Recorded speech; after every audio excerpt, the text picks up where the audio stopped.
একটা ওয়াকিয়া না বলে পারছি না, একেবারে আমার বাস্তব ওয়াকিয়া। উলামায়ে কেরাম শোনার জন্য বিশেষ করে অনুরোধ করছি, শিক্ষক মণ্ডলী শোনার জন্য। সেই শিক্ষক আর নাই, আমিও সেই শিক্ষক হতে পারি নাই, যদিও তাদের কাছ থেকে শিক্ষা নিয়েছি, কিন্তু ধরে রাখতে পারি নাই। গহরডাঙ্গা মাদ্রাসায় পড়ি আমি, ক্লাসে ফার্স্ট বয়। বোর্ডে আমি গহরডাঙ্গা বোর্ডে ফার্স্ট স্ট্যান্ড করেছি টাইটেলে, মৌলানার ক্লাসে 1 নাম্বার। আল্লাহু আকবার। মাদ্রাসার ভিতরে আমার আলাদা একটা গুরুত্ব, ছাত্ররা উস্তাদরা সবাই ভালোবাসে। এর ভিতরে আমাদের জামাতে 55 জন ছাত্র। আমি এক হুজুরের ভক্ত ছিলাম, ওনার ওয়াজ শুনতে যাব, শুনছি যে হুজুর অমুক জায়গায় আসবে। আমার মুহাদ্দিস শাইখুল হাদিস হুজুর হযরত মাওলানা শফিউল্লাহ রাহমাতুল্লাহ আলাইহি উলামায়ে কিরাম চিনতে পারে, চৌমনি হুজুর নামে নাম পরিচিত। তো হুজুরের কাছে, হুজুর রাত্রে ক্লাস করায়, আমরা তিনজন ছুটি চাইছি হুজুরের কাছে যে হুজুর আমরা একটু ওয়াজ শুনতে যাব। রাত আবার শুক্রবার, বৃহস্পতিবারে দিবাগত রাত, ক্লাস বন্ধের রাত। তো বললাম যে হুজুর আমরা একটু ওয়াজ শুনতে যাব। হুজুর উর্দুতে বেশিরভাগ কথা বলতেন। হুজুর বললেন রাত মে ঘন্টা হোগা, রাত মে ঘন্টা হোগা, রাত্রে ক্লাস হবে। তা আমরা তাতে বুঝে নিছি কি, আমাকে তো ছুটির দরকার, আর ছুটি চাইছি। বুঝছি যে তোমরা গেলি যাও, আমি রাত্রে পড়াবো। কিন্তু উনার ওই কথা যে আমাকে ছুটি দেয় নেই, তা আমি বুঝি নেই। আমাকে যেটুক দরকার তাই বুঝি আমরা চলে গেছি। আর হাদিস পড়ানোর নিয়ম উলামায়ে কিরাম জানে। উস্তাদ চুপ করে বসে থাকে, ছাত্ররা রিডিং পড়ে, কোনো হাদিসের তর্জমা করে না। যে হাদিসের ব্যাখ্যা আছে ওই জায়গা থামাই দিয়ে বলো দাঁড়াও, এখানেই কথা আছে। এই রিডিং পড়নেওয়ালা ছাত্র লাগবে পর্যাপ্ত। তা আমি রাতের এই বুখারী শরীফের রিডিং আমি পড়তাম, হুজুরের ডাইন পাশে বসতাম।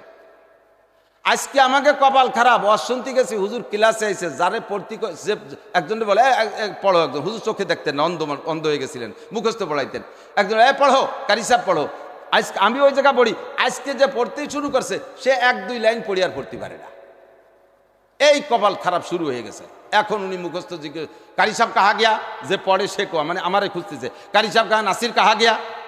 কয়জন কইছে যে ওয়াজ শুনতে গেছে, কাজ পড়া नहीं होगा, ঘন্টা नहीं होगा, পড়াবো না। উনিকে এখরাজ করনা পড়েগা, ওই কটারে বহিষ্কার করতে হবে, তা নাহলে আমি এই মাদ্রাসায় থাকবো না। উনি হলো 50 বছরের শিক্ষক। ওই মাদ্রাসার 2-3 জন মুরব্বী শিক্ষক ছাড়া বাকি সব শিক্ষক ওনার ছাত্র।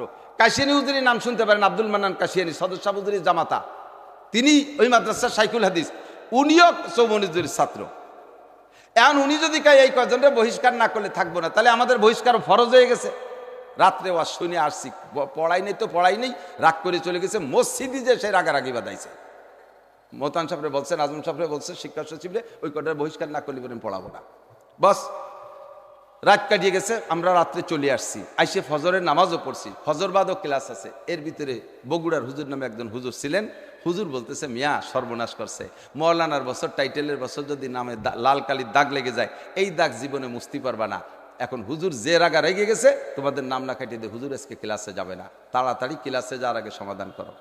চিন্তা করলাম যে এই বেইজ্জতি তো সহ্য করা যাবে না। চলে গেলাম 3 জন, যাইয়া হুজুরের রুমে যাইয়া পাও জড়াই ধরছি। আমি সামনে আর পাশে 2 জন। এখন পাও ধরা কে কোন হ্যায়, উর্দুতে জিজ্ঞেস করে কোন হ্যায়, আমি বললাম মাই বান্দা নাসির আহমদ। আর শুরু হয়ে গেছে এই মুখস্থ কিল।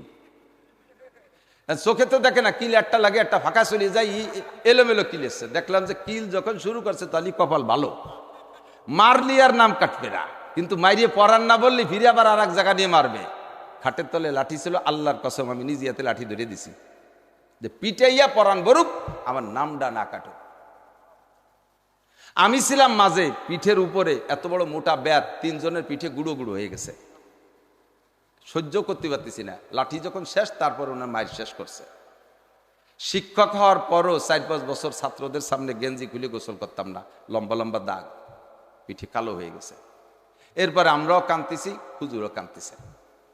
কান্নাকাটির ভিতর 2 টাইম শেষ হলো। এরপরে ক্লাসের ঘন্টা পড়ছে, ঘন্টায় গেছি। ঘন্টায় যাইয়া উনি পরে হিসাব করছে, যেটা অন্যায় কতটুকু করছে, আমি মারছি কি পরিমাণ, ওনার হিসাবেই ধরা পড়ছে মায়ের বেশি হয়ে গেছে। এইটা কিভাবে সারবে? ঘন্টায় যাইয়া আমি ওনার ডাইন পাশে বসতাম। উনি বলছে, নাসির কাহা হয়, জি হুজুর। অলিউল্লাহ কাহা হয়, জি হুজুর। আফতাবুদ্দিন, এই 3 জন গেছিলাম, নামও মনে আছে, 35 বছর আগের কথা। 3 জনের ডাকি আনছে, আমি তো কাছেই। আমি মনে করছি যে তোর আদর করবে একটু। আমার মাথায় হাত দিয়েছে, মাথায় হাত দিয়ে আস্তে আস্তে, চোখে তো দেখে না, টুকাইতে টুকাইতে গায়ে হাত দিয়েছে। আমি বলছি এভাবে বুঝে হাত দিয়ে আমার শেষ করে গাটা মালিশ করে দিয়ে চট করে আমার পা ধরি, পায়ে হাত গেছে, পা 2 হাত দিয়ে ধরে বসে। এমন ভাবে ধরছে বুড়ো, তুমি আমারে মাফ করে দাও, তুমি আমরা মাফ করে দাও। এ কি আজীব কারবার। আমার মনে হচ্ছে যে আমার পা প্যারালাইসিস হয়ে যাচ্ছে। আমি হুজুর কি বলেন? কয় না তুমি মাফ করে দাও, তোমরা মাফ করে দাও, অলিউল্লাহ আসো তোমার পায়ে ধরবো, আফতাব আসো তোমার পায়ে ধরবো, তুমি মাফ করে দাও। আমি তোমাদের অন্যার চাইতে বিচার বেশি করছি, পিটান বেশি দিছি, তোমরা মাফ না করে দিলে কিয়ামতের ময়দানে তোমরা আমারে লাঠি দিয়ে পিটেবা না। বাবা এই যে লাঠি আছে, যদি মাফ না করো এই লাঠি দিয়ে আমারে পিটেন, কয়টা শোধ নাও। এই কান্না শুরু হয়ে গেল, রুম ভরে চিল্লে পাল্লা কান্না, মাদ্রাসা সব চলে গেছে। এরপরে স্বীকার করায় ছাড়ছে যে মাফ করে দিছি। যখন তিনজনে বললাম জি হুজুর মাফ করে দিছি, তারপরে থামছে। হুজুর সেই সময় শেরটা পড়লেন, তোম আজ হিলে মুঝসে ইন্তেকাম, বারোজে কিয়ামত না রাখে ये काम, खुदा पास मुझको अदालत ना हो, বারোজে কিয়ামত খজালত না हो। প্রতিশোধ নেওয়ার দরকার, দুনিয়া থেকে নিয়ে নাও। বউরে মারার সময় রাগ করে মারছেন, কি পরিমাণ অন্যায় করছে, কতটা মার দিয়েছেন। যদি বিচার বেশি করে থাকেন, রাতের বেলা হলেও বোর পায়ে ধরে মাপ চেয়ে নেবেন, নইলে এই বিচার কিন্তু কিয়ামতে উল্টে যাবে। এই একটা শুধু বউ না, মানুষ না, একটা গরুতে কতটুকু অন্যায় করছে, তার গায়ে কয়টা পিটেন পাওয়া দরকার ছিল, তারে পিটের দিয়েছেন কয়টা। সে আপনার হাতে থেকে ছুটে গেছে, ধরতে একটু কষ্ট হয়েছে, দৌড়াদৌড়ি করছে, এবার বড় বাঁশ দিয়ে পিটে তার ঠ্যাং এখান ভেঙে ফেলাই দিয়েছেন। কিয়ামতের ময়দানে আপনারে ময়দানে মাশারে নামাই ওই গরুরে বিশাল ধারালু শিং বানাই দেওয়া হবে, তার পায়ে বিষাক্ত খুর দেওয়া হবে, বলা হবে ও গরু তোমার বিচার তুমি আদায় করে নাও। মানুষটারে শোয়াই দিয়া এবার গরুরে লাগাই দেবে, তুমি গুতাও আর পিটাও, গুতাও আর পাড়াও, পাড়াইতে পাড়াইতে গুতাইতে গুতাইতে যখন সে বলবে জি আল্লাহ আমি তৃপ্ত হয়ে গেছি, যে পরিমাণ বিচার করছে শোধ হয়ে গেছে, এরপরে গরুটা মাটির সাথে মাটি হয়ে যাবে, কিন্তু মানুষটা তো মাটি হবে না। তখন মানুষটা বলবে ওয়াকুলুল কাফিরু ইয়া লাইতানি কুনতু তুরাবা, গরুটার মতো আমিও যদি মাটি হয়ে যাইতাম আমার ভাগ্য ছিল ভালো, কিন্তু এখন তো আমার এ গরুর বিচার হলো, আমি এবার আল্লাহর হাজারো নাফরমানি করেছি, এর জন্য আমাকে জাহান্নামে পড়তে হবে। আমি যদি গরুর মতো মাটি হয়ে যেতাম আমার ভাগ্যের বিষয় ছিল। এইরকম করে দুনিয়ায় যত জায়গা আপনি কাহারও হক নষ্ট করছেন, কের গায়ে হস্তক্ষেপ করছেন, এই বিচার দুনিয়ার থেকে সমাধান করে যাবেন। ছাত্র অন্যায় বেশি করছে, তার কারণে তারা পিটাইছেন, সে পিটানোর একটা পরিমাণ আছে, পরিমাণ ওভারটেক করলে আপনাকে কিন্তু কিয়ামতে জবাব দেওয়া লাগবে। উস্তাদ হয়ে ক্ষমা চেয়ে নেন। এ পর্যন্ত শেষ করে নাই, গড়ডাঙ্গা মাদ্রাসায় শেষ হওয়া 1400 ছাত্র, এই ছাত্রদের ভিতরে জোহরের নামাজের সময় যাইয়া সবাইরে বসাইয়া স্টেজের কাছে মেম্বারের কাছে গেছে, যাইয়ে সে জায়গা আবার আমাকে তিনজনে ডেকে নেছে, নিয়ে বলতেছে সবাই সামনে, এই সকালবেলা নাসির এদেরকে আমি পিটাইছি, ওদের অন্যায়ের চাইতে পিটান বেশি হয়ে গেছে, আমি ক্লাসে মাপ চেয়ে নিছি, ওরা আমারে মাফ করে দিছে, ওদের কাছে শোনেন মাফ করছে কিনা। এবার আমাকে কয় যে তোমরা মাফ করে দিছি, আমরা মাফ করে দিছি, সে জায়গাও কওয়া লাগছে। এবার সবাইরে সাক্ষী রাখতেছে, আপনারা সবাই সাক্ষী থাকেন, ওরা কিন্তু আমারে মাফ করে দিছে। কি করেন আপনি, কি করি আমি? আদব শেষ। উস্তাদের আদর্শ আমরা থেকে কত দূরে চলে গেছি, আমরা উস্তাদরাও সে আদর্শওয়ালা উস্তাদ থাকতে পারি নাই। আল্লাহ তাআলা হেফাজত করে, জোরে বলেন আমিন। আদব আর বেয়াদব বলতে বলতে অনেক দূর চলে চলে আসছি। নবী আলাইহিস সালামের মজলিসে বেয়াদবি করছে ওলীদ ইবনে মুগীরা, কোরআন শরীফ শুনতে দেবে না, তাই না কথা? তো কোরআন শরীফের তেলাওয়াতের কণ্ঠটা ভালো লাগে না মন্দ লাগে? আল্লাহ পাক নিজেই কিয়ামতে আপনাদেরকে কোরআন শরীফ তেলাওয়াত করে শোনাবে, বলেন আমিন। শুনবেন শুনবেন, আল্লাহর কোরআন শরীফ তেলাওয়াত শুনবেন শুনবেন। হালুয়া খুরদান দাহানে বায়াদ, মুখ মিষ্টি খাওয়ার মুখ খান লাগে, সব মুখ দিয়ে মিষ্টি খাওয়া যায় না, ডায়াবেটিস আলা লোকের মুখ দিয়ে মিষ্টি খাওয়া যায় না। হ্যাঁ, আমার এক জমি দলিলের দেশে আমার এক দাদা, তো জমি দলিল করলি তো যার জমি যে দলিল করে দেয় তার একটু খাওয়া খাই হতে না, দেশও আছে না, কিছু হাতিয়া দিতে হয়েছে, তাৎক্ষণিক একটু পেট ভরিয়ে যে কজন চায় তাকে খাওয়াইতে। আমি চিন্তা করলাম যে দাদার দাঁত একটু বড় বড় ছিল, তা আমি বললাম যে বড় বড় দাঁত, তা গরুর গোস্তই খাওয়াই, নিয়ে দিছি গরুর গোস্ত প্লেট ভরিয়ে কান্দে দিয়েছে। আমি কই দাদা কি গোস্ত কম হয়ে গেছে বলে কান্দেন নাকি? না দাদা, দাঁত বড় দেখলি কি হয়েছে, সব নড়িয়ে গেছে, এদের গোস্ত খাতি পারি না, দাঁত সব নড়া। দাঁত বড় হলি গরু ধরে কামড়ায় খাওয়া যায় না, দাঁত নড়িয়ে গেলি খাওয়া যায় না।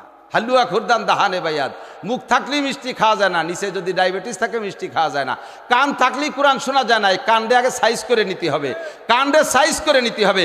যেই কানের ভিতরে মমতাজ মনির খান আলমগীরির গান ঢোকে, যেই কানের ভিতর দিয়ে বাউল গান ঢোকে, যেই গানের ভিতর দিয়ে লালন সার গান ঢোকে, যেই কানের ভিতর দিয়ে রবি ঠাকুরের গান আর নজরুল সঙ্গীত ঢোকে, ওই কান দিয়ে আল্লাহর কোরআন শোনা সম্ভব হবে না। কথা বলেন ঠিক ঠিক না? কানডে পরিষ্কার রাখো, তাহলেই তিলাওয়াত শুনতে পারবা।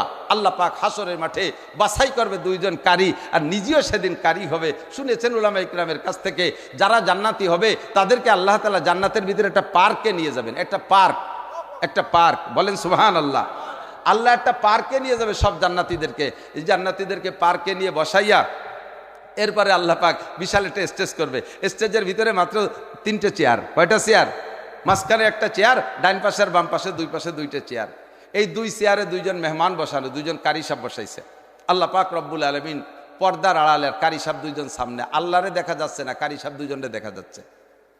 তো আল্লাহ পাক আপনাদেরকে জিজ্ঞেস করবে, এ আতাসমাউনা শাইয়ান, তোমরা কি কিছু শুনবা?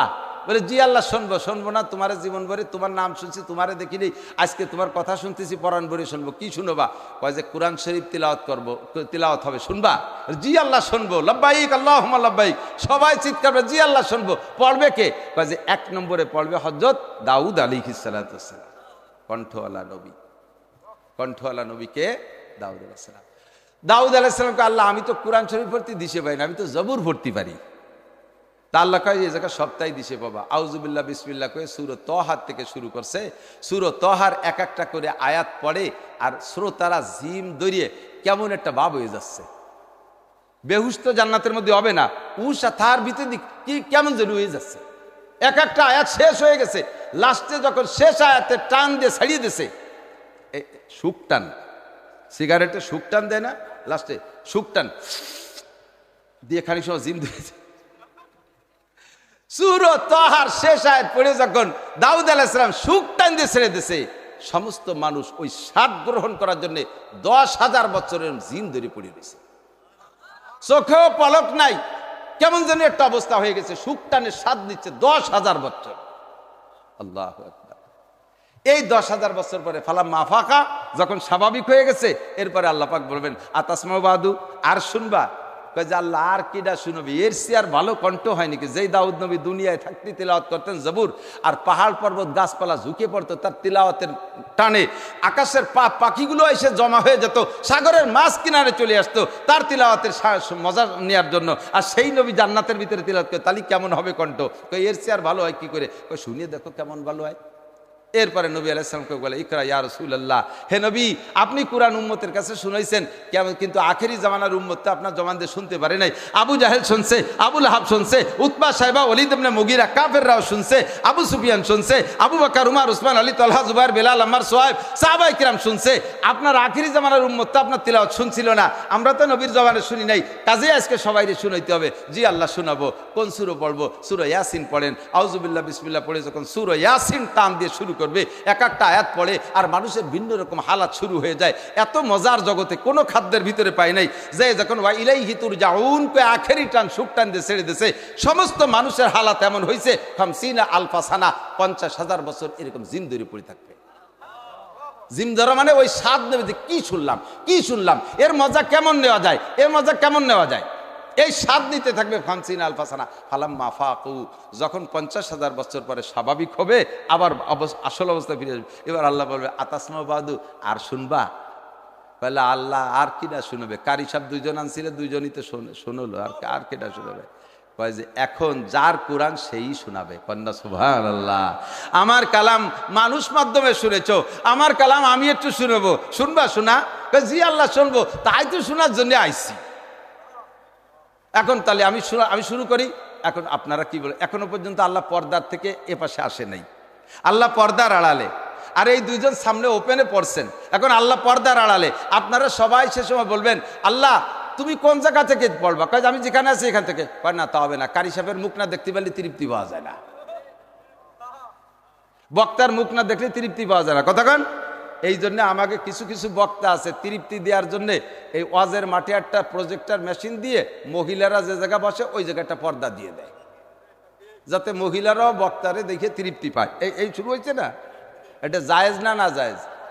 একটু কন না, পাবলিকই কন, সবাই মিলে একটু কন। না জায়েজ কেন?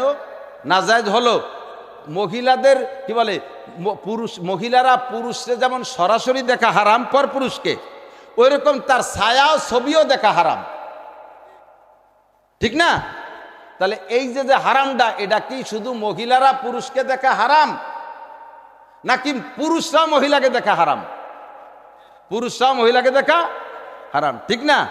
এখন আলেম হওয়ার পিসাব হও, মুফতি হওয়ার মৌলানা হও, ডাক্তার হওয়ার ইঞ্জিনিয়ার হও, অফিসার হও, প্রফেসর হও, যাই হও না কেন, উস্তাদের সাথে যদি জীবনে বেয়াদবি করা থাকে, হায়াত থাকলে তুমি এখনই যে সমাধান করে নাও। লজ্জার কি আছে? तुम आज गिले मुझसे इंतकाम, बरोज़े क़ियामत न रखे ये काम, खुदा पास मुझको रज़ालत न हो, बरोज़े क़ियामत खजालत न हो। এই উস্তাদরা খেয়াল করবি ভাই, করবেন ভাই, আজই প্রতিশোধ নিয়ে নাও। কোনো ছাত্ররা যদি অন্যায়ের চাইতে বিচার একটু বেশি করে ফেলাইছেন, পিটান 2টার জায়গা 4টে দিয়ে ফেলাইছেন, নির্জনে ছাত্ররা ডাইকা তার হাত ধরে মাপ চাবেন, বাবা তুমি মাফ করে দাও। যদি হাত ধরে মাপ চাইলে মাপ না করে, দরকার হয় পা ধরে বসবেন। দুনিয়ায় নির্জনে গোপনে যে পা ধরাতে কোনো অপমানই নাই, কিন্তু আজকে যদি এই সমাধান না করে যান, হাসরের মাঠে ওই ছাত্রর হাতে লাঠি দেওয়া হবে, আপনি উস্তাদের পিটাইয়া তারপরে প্রতিশোধ নেবে। লক্ষ লক্ষ মানুষের সামনে অপমান হবেন আর পিটান খাইবেন। এই জন্যই তো আজ হিলে মুঝসে ইন্তেকাম। মাদ্রাসার শিক্ষকরা, বিশেষ করে হেফজখানা কিরাতখানার শিক্ষকরা, ছাত্র যদি একটা অন্যায় করে তাহলে তার যেই পরিমাণ বিচার হওয়া দরকার বিচার করে তার চাইতে অনেক বেশি। পিঠের চামড়া উঠেই ফেলায় দেয়, পিটাইতে একেবারে তারে অজ্ঞান করে ফেলায়। এই পরিমাণ বিচার আপনার কাছে, এই পরিমাণ বিচার আপনার করার অধিকার নাই। তারা এভাবে অজ্ঞান করা মায়ের মারতে পারবেন না। কিয়ামতের ময়দানে এই মায়ের আপনাকে ওই ছাত্র পিটাবে, আপনার সেই পরিমাণ মায়ের খাইতে হবে, পরিমাণ মতো মারবেন।